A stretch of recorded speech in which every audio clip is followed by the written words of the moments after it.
चला practice set 2.1 मधला question second मधला सेकंड सब क्वेश्चन आपल्याला स्टडी करायचा आहे. आता आपल्याला काय करायचं आहे, ह्या ज्या इक्वेशन दिलेल्या आहेत, ह्या ज्या सगळ्या इक्वेशन इथे दिलेल्या आहे, या इक्वेशन आपल्याला क्वाड्रेटिक इक्वेशन आहे की नाही ते सांगायचं आहे. बघा बाळांनो, या इक्वेशन क्वाड्रेटिक इक्वेशन आहे आपण असं केव्हा म्हणू, जेव्हा या प्रत्येक इक्वेशनचा हायेस्ट पॉवर 2 असेल. कशाला म्हणायचं क्वाड्रेटिक इक्वेशन? ज्या इक्वेशनचा हायेस्ट पॉवर 2 आहे त्या इक्वेशनला क्वाड्रेटिक इक्वेशन असं म्हणायचं. आलं लक्षात? मग आता आपल्याला प्रत्येक इक्वेशन मध्ये ते चेक करायचं आहे ती इक्वेशन क्वाड्रेटिक इक्वेशन आहे की नाही. आता एक गोष्ट लक्षात घ्या, आपल्याला सगळ्यात पहिल्याला स्टँडर्ड फॉर्म मध्ये लिहावं लागेल. मग स्टँडर्ड फॉर्म काय त्याचा, ax square plus bx plus c is equal to 0. Compare करूयात आपण, compare with ax square plus bx plus c is equal to 0. याच्यासोबत जर याला कम्पेअर केलं तर स्क्वेअरवाली टर्म 1 नंबरला, ज्याच्यासोबत नुसता व्हायरेबल आहे ती टर्म 2 नंबरला आणि कॉन्स्टंट टर्म 3 नंबरला. म्हणजे आपल्याला काय करावं लागेल, स्क्वेअरवाली टर्म जी आहे ती 2 नंबरला घ्यावं लागेल, 1 नंबरला घ्यावं लागेल, जी ऑलरेडी आहेच. आता ज्याच्यासोबत व्हायरेबल आहे ती टर्म 2 नंबरला आणायची. मग हे इकडे 5y इकडे प्लस, इकडे आल्यावर -5y. आता जी कॉन्स्टंट टर्म आहे ती 3 नंबरला आणावं लागेल. मग हे -10 इकडे आल्यावर +10. आता जे इज इक्वल टू सिम्बॉल आहे त्याच्या इकडल्या साईड हे सगळं इकडे गेलेलं आहे फ्रंट साईडला, इकडे काय उरलं, मग 0 उरले. बरोबर आहे. आता ही इक्वेशन तुम्ही जर नीट ऑब्झर्व केली तर या इक्वेशन मध्ये हायेस्ट पॉवर चेक करूयात आपण. आता याच्यामध्ये 2च पॉवर आहे, इथे 2 आहे, इथे 1 आहे आणि दोघे होल नंबर आहे आणि हायेस्ट पॉवर काय आहे तर 2 आहे. मग ज्या इक्वेशनचा हायेस्ट पॉवर 2 राहतो त्या इक्वेशनला आपण काय म्हणतो, क्वाड्रेटिक इक्वेशन म्हणतो. ओके, मग लिहूयात, highest power of given equation is 2. That's why given equation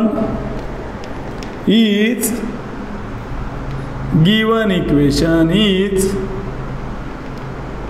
quadratic equation.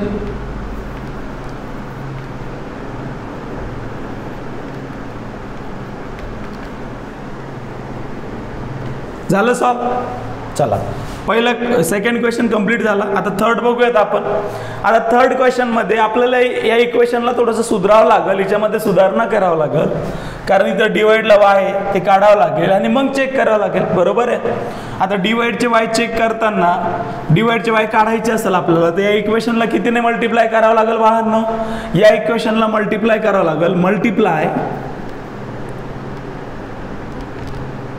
Bye y. या इक्वेशनला y ने मल्टिप्लाय केलं तेव्हा डिवाइडचं y कटेल ना. बघा आता, मग y in bracket y square plus 1 upon y is equal to 2. y ने y स्क्वेअरला मल्टिप्लाय केलं y क्यूब आला, y ने 1ला मल्टिप्लाय केलं y into 1 y upon y is equal to y ने 2ला मल्टिप्लाय केलं 2y. y bye get cancel, इथं किती उरले 1. मग बघा इथं y क्यूब हे प्लस 2y इकडे आल्यावर, चला स्टँडर्ड फॉर्म मध्ये करताना बघूयात ते, पण करायची गरज पडते का ते बघूयात. बघा आता, y क्यूब प्लस इथे 1 इज इक्वल टू 2y. आता हे प्लस 2y इकडे आल्यावर -2y, y cube minus 2y plus 1 is equal to 0. जर तुम्ही नीट ऑब्झर्व केलं तर तुमच्या लक्षात येईल हायेस्ट पॉवर किती आहे, 3 आहे. इथे काही नाही म्हणजे 1 आहे. हायेस्ट पॉवर 3 आहे. या इक्वेशनला आपण क्वाड्रेटिक इक्वेशन म्हणू शकत नाही. का तर ज्या इक्वेशनचा हायेस्ट पॉवर 2 नसतो त्या इक्वेशनला आपण क्वाड्रेटिक इक्वेशन म्हणू शकत नाही.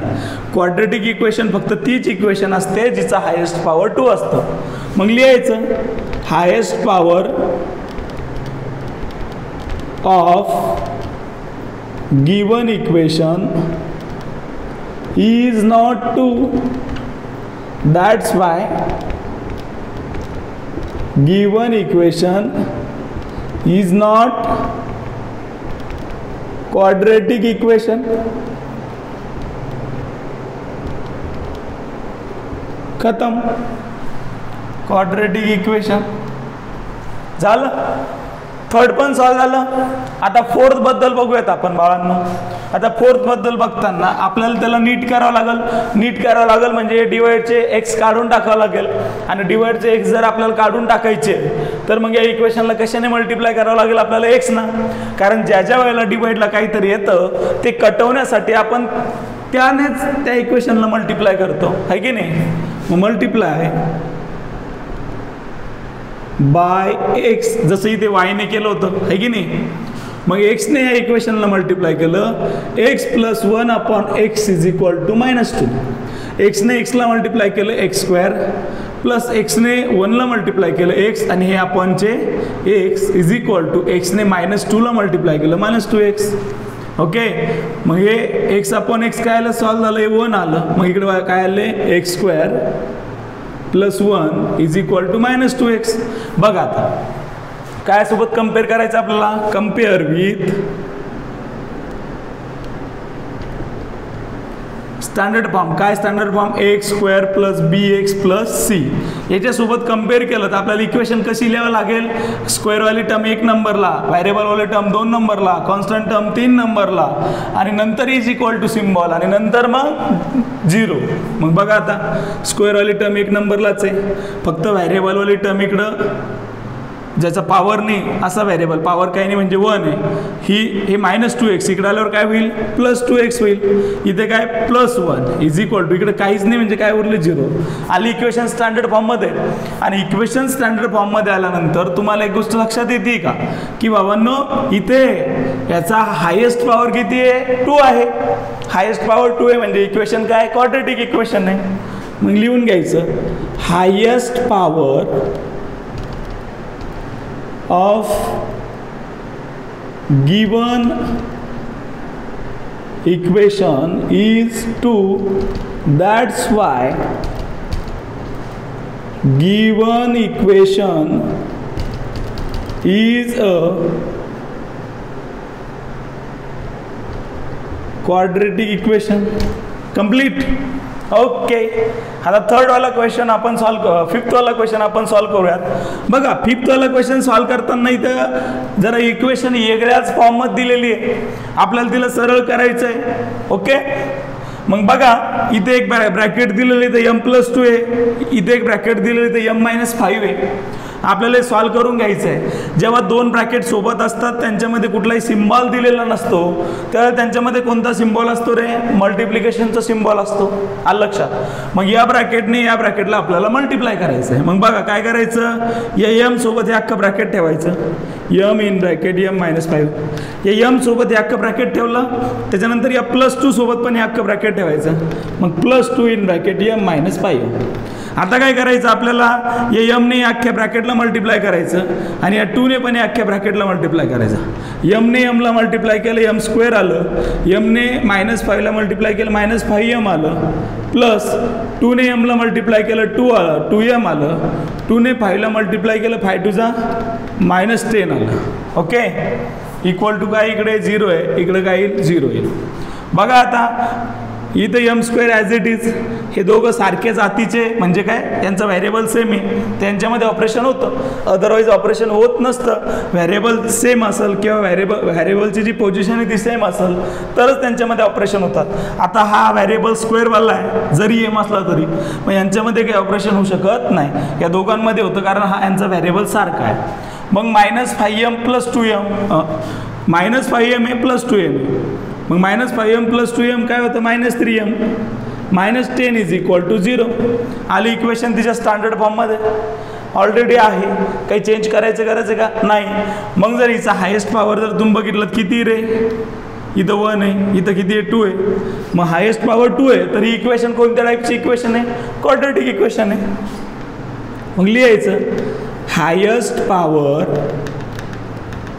Of given equation is 2. That's why given equation is quadratic equation. Complete. चला आता 6th वाला बघूयात आपण. 6th वाला काहीच बघायचं काम नाही, त्याला आपण स्टँडर्ड फॉर्ममध्ये बी आणलं.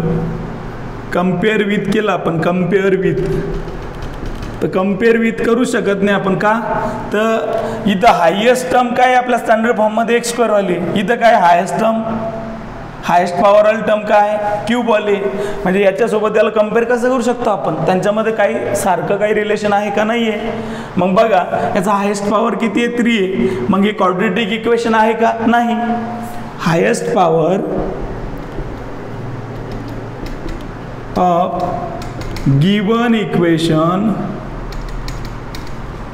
is 2, that's why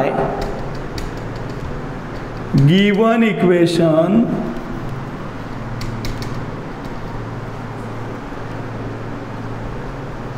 is quadratic equation. Okay, complete. Question number 2 complete झाला.